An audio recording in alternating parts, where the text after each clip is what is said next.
untuk lebih banyak mendengar sabda Tuhan, suara Tuhan lewat doa-doa, lewat renungan-renungan yang kita lakukan. Dan juga kita mengingat karya-karya Tuhan dalam hidup kita, serta kita mau berbagi, berbela rasa kepada sesama kita lewat kebaikan-kebaikan kecil yang kita lakukan. Saudari-saudaraku yang terkasih, berjumpa kembali bersama saya Inspirasiku di Antara. Renungan Harian Rabu 11 Maret, Pekan Prapaskah yang ketiga. Semoga kita bersama keluarga, komunitas kita, selalu dalam keadaan baik, sehat, dan tetap bersemangat. Marilah kita mengawali renungan kita dengan tanda kemenangan Kristus. Dalam nama Bapa dan Putra dan Roh Kudus. Amin. Allah Bapa Maha Mulia, Putramu datang bukan untuk meniadakan hukum Taurat, melainkan untuk menggenapinya. Buatlah kami semakin mencintai sabda dan perintah Putramu, yang membimbing kami menuju pertobatan yang sejati. Dengan pengantaraan Yesus Kristus Putramu Tuhan kami, yang bersama dengan Dikau dalam persatuan Roh Kudus, hidup dan berkuasa, Allah sepanjang segala masa. Amin.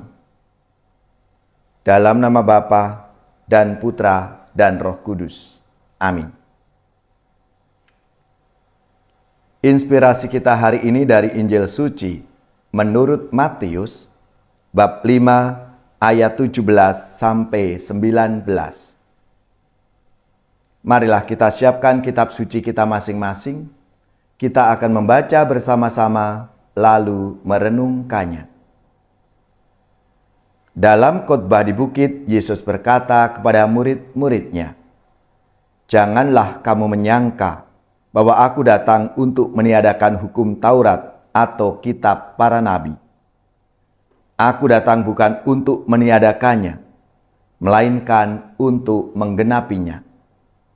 Karena aku berkata kepadamu, sungguh, selama belum lenyap langit dan bumi ini, satu iota atau satu titik pun tidak akan ditiadakan dari hukum Taurat, sebelum semuanya terjadi. Karena itu, siapa yang meniadakan salah satu perintah Taurat sekalipun yang paling kecil dan mengajarkannya demikian kepada orang lain, ia akan menduduki tempat-tempat yang paling rendah di dalam kerajaan surga.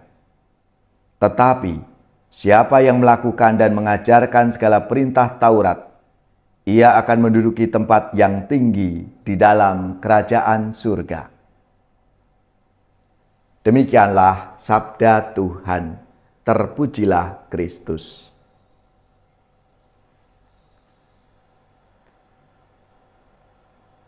Saudari-saudaraku yang terkasih, dalam sabda Tuhan hari ini dikatakan bahwa Yesus datang bukan untuk meniadakan hukum Taurat, melainkan untuk menggenapi melalui ajaran dan cara hidupnya. Jika hukum Taurat mencerminkan hikmat yang paling agung, pengajaran Yesus mencerminkan hikmat yang jauh lebih agung. Jika hukum Taurat adalah jalan menuju kehidupan, maka ajaran Yesus jauh lebih dari itu, yaitu jalan yang menuntun kepada kehidupan yang abadi. Mereka yang menuruti perkataan Yesus dan mengajar orang lain untuk melakukan hal yang sama, seperti yang Yesus nyatakan dalam sabda Tuhan hari ini, akan menduduki tempat yang tinggi di dalam kerajaan surga.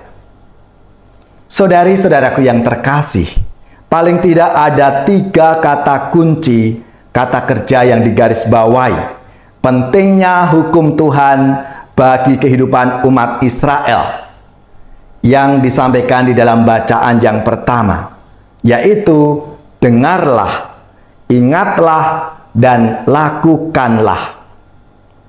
orang-orang Israel memandang ketetapan dan peraturan Tuhan sebagai karunia, hadiah yang luar biasa dari Tuhan yang diberikan melalui Nabi Musa.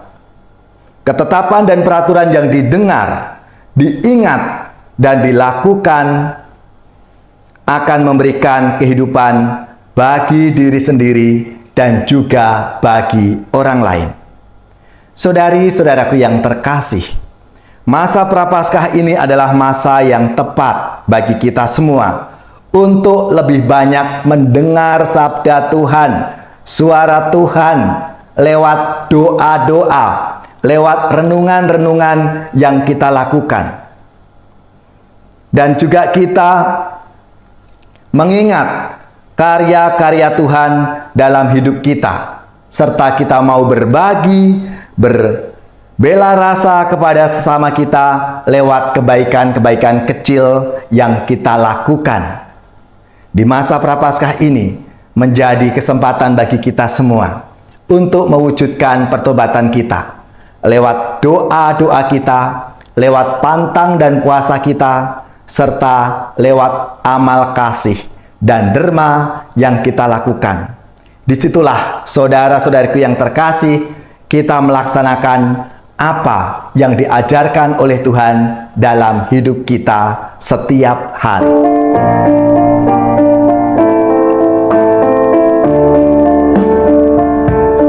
Karena belas kasih-Mu sayangi hamba-Mu, semoga Dikau rela bersihkan jiwaku. Aku hamba durhaka dalam kecemasan, mohon belas kasih-Mu di tata-Mu Tuhan, karena kemurahan-Mu bersihkan jiwaku. Semoga Kau laburkan segala dosaku, karena belas kasih-Mu sayangi hamba-Mu.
dari lembah sengsara, angkatlah diriku hingga pada akhirnya sampai kepadamu. Karena belas kasih-Mu, sayangi hamba-Mu. Semoga Dikau rela bersihkan jiwaku. Saudari-saudaraku yang terkasih, marilah kita siapkan hati kita untuk menerima berkat Tuhan. Semoga saudari-saudara sekalian, keluarga-keluarga, komunitas kita, orang-orang yang kita doakan, mereka yang sakit, yang menderita, seluruh tugas, belajar, pekerjaan, usaha, serta karya pelayanan kita, dibimbing, dilindungi dan diberkati oleh Allah yang Maha Kuasa, Bapa dan Putra dan Roh Kudus. Amin.